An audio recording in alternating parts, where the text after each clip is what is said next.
Si chiude con un confronto per 4 anni sul miglio. Dottor Frank Very Nice, Diletta Trio, De Gheio Joe, Demone dei Venti, Denalda OP, Dobardaghi in prima fila, Dickens, Dolce Indal, Demetrio Ama in seconda.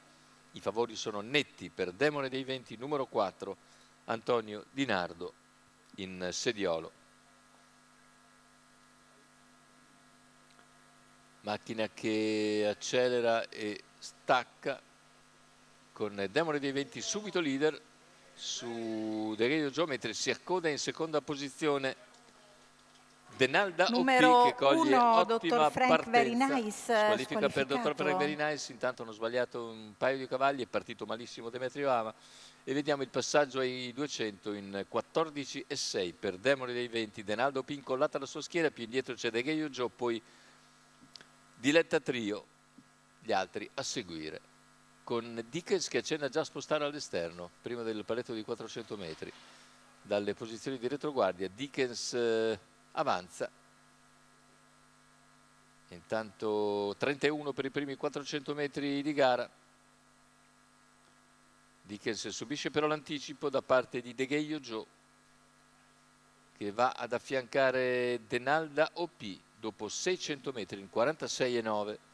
Leader il favorito Demone dei Venti, che davanti alle tribune è sempre seguito da Denalda OP e De Gheio Joe. Dickens invece copre Diletta Trio, più indietro c'è Dolce Indal, che lascia in ultima posizione praticamente Demetrio Ama, visto che Dobardaghi è molto lontano. Tanto se ne va il chilometro completato in 1:16,3 da Demoni dei Venti, seconda posizione per Denalda OP, all'esterno si impegna sempre De Gheio Joe, è seguito da Dickens, poi Diletta Trio, 400 alla conclusione con Demoni dei Venti che spara un 14,1, che taglia un po' le gambe a Denalda OP, sopravanzata da De Gheio Joe, soprattutto da Dickens. Sta facendo il vuoto comunque Demone dei Venti, che entra con una trentina di metri di margine in retta d'arrivo.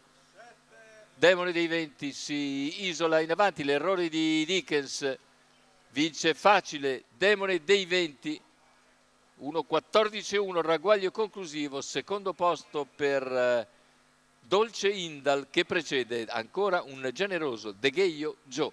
1:14,1 con 28,8 a chiudere dopo un 29 di penultimo quarto.